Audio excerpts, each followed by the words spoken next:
Hello friends, welcome back to Chitti Samayal. இன்றைக்கி ரொம்ப எம்மியான ஒரு மேங்கோ புட்டிங் ரெசிபி தான் பார்க்க போகிறோம். ரொம்ப சிம்பிளான ரெசிபி. இதுக்கு வந்து ஒரே ஒரு மேங்கோ, நல்ல பழுத்த மேங்கோவாக இருந்தால் புட்டிங் வந்து ரொம்ப டேஸ்டியாக கிடைக்கும். முதல்ல இந்த மேங்கோவை, இந்த மாம்பழத்தை, அதை தோல் எல்லாத்தையுமே பீல் பண்ணி எடுத்துடலாம். இப்போ இது வந்து மாம்பழ சீசன்றதால எல்லார் வீட்லேயுமே என்ன இருக்கோ இல்லையோ கண்டிப்பாக இந்த மாம்பழம் இருக்கும். ஸோ கண்டிப்பாக இந்த ரெசிப்பியை நீங்கள் வீட்டில் ட்ரை பண்ணுங்கள். குட்டீஸ் எல்லாருக்குமே ரொம்பவே பிடிச்சமான ரெசிப்பியாக இருக்கும். ஸோ ஸ்கின் எல்லாத்தையும் இந்த மாதிரி க்ளீனாக பீல் பண்ணி எடுத்தாச்சு.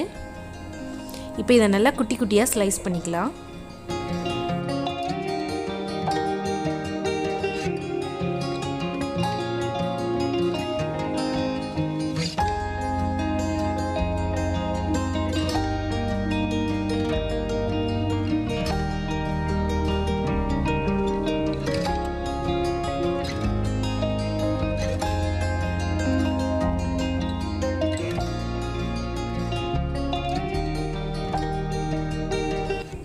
இந்த மாதிரி கட் பண்ண மேங்கோ பீசஸ் எல்லாத்தையுமே ஒரு மிக்ஸி ஜாருக்கு ட்ரான்ஸ்ஃபர் பண்ணிக்கலாம். இது கூட ஒரு கப் அளவு சுகர், மாம்பழம் உங்களோட டேஸ்ட்டு வந்து அந்த சுகரை பார்த்து இதை நீங்கள் ஆட் பண்ணிங்க. ஒரு கப் வந்து கரெக்டாக இருக்கும். நம்ம சாப்பிடும்போது ரொம்ப டேஸ்டியாகவும் இருக்கும். ஒரு மாம்பழத்துக்கு ஒரு கப் சுகர் நான் ஆட் பண்ணியிருக்கேன். இதை வந்து ஒரு மிக்சிங் பவுலுக்கு நம்ம மாற்றிக்கலாம்.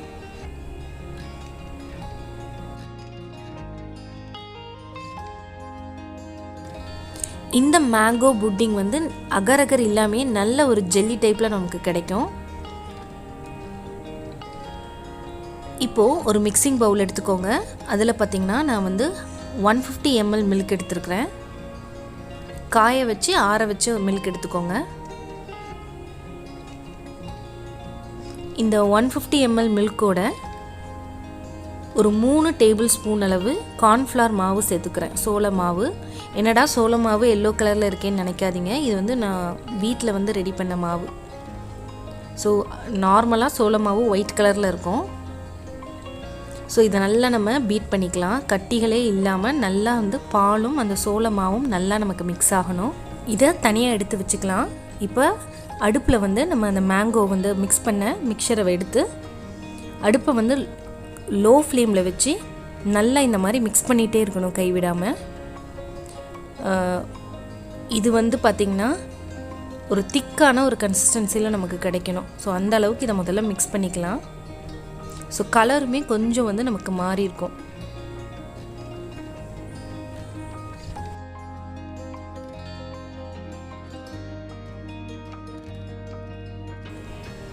நல்லா வெந்ததுக்கப்புறம் மேலே பார்த்திங்கன்னா இந்த மாதிரி பபிள்ஸ் வந்து எலும்ப ஆரம்பிக்கும். இதுதான் கரெக்டான ஸ்டேஜ்.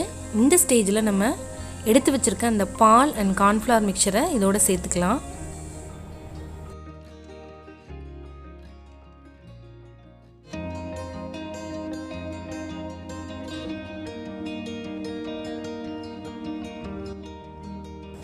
இதையுமே நம்ம கைவிடாமல் கட்டிப்படாமல் நம்ம கலந்துக்கிட்டே இருக்கணும்.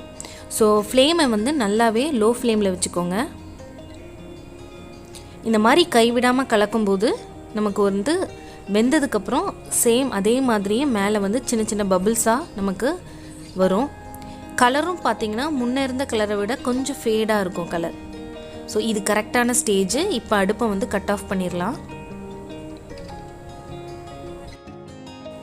இப்போ நம்ம ரெடி பண்ண இந்த மிக்சரை வந்து இந்த மாதிரி ஒரு பவுல் இல்லைனா சிலிக்கான் மோல்டு ஏதாவது வச்சுருந்தா அதில் வந்து நம்ம இது பண்ணிக்கலாம். இதில் வந்து நெய்லாம் தடவணும்னு அவசியம் கிடையாது. நமக்கு நல்ல ஒரு ஜெல்லி மாதிரி நமக்கு கண்டிப்பாக கிடைக்கும். இது எல்லா பவுல்லையும் இதை ஃபில் பண்ணி எடுத்துக்கலாம்.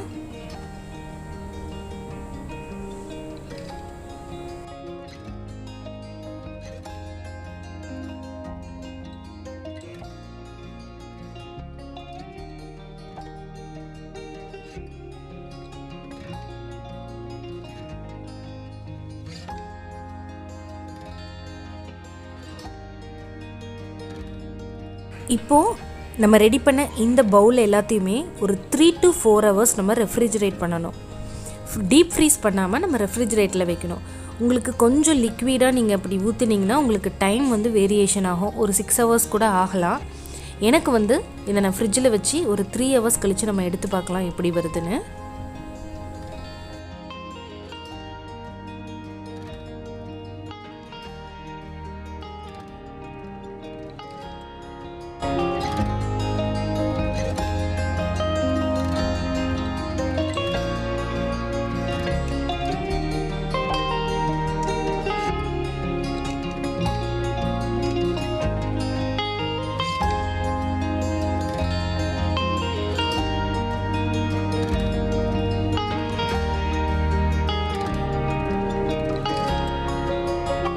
இந்த வீடியோ கண்டிப்பாக உங்களுக்கு பிடிச்சிருக்கோன்னு நம்புகிறேன். இந்த வீடியோ உங்களுக்கு பிடிச்சிருந்துச்சுன்னா லைக் பண்ணுங்கள், உங்கள் ஃப்ரெண்ட்ஸுக்கு ஷேர் பண்ணுங்கள், மறக்காமல் சேனலை சப்ஸ்கிரைப் பண்ணுங்கள்.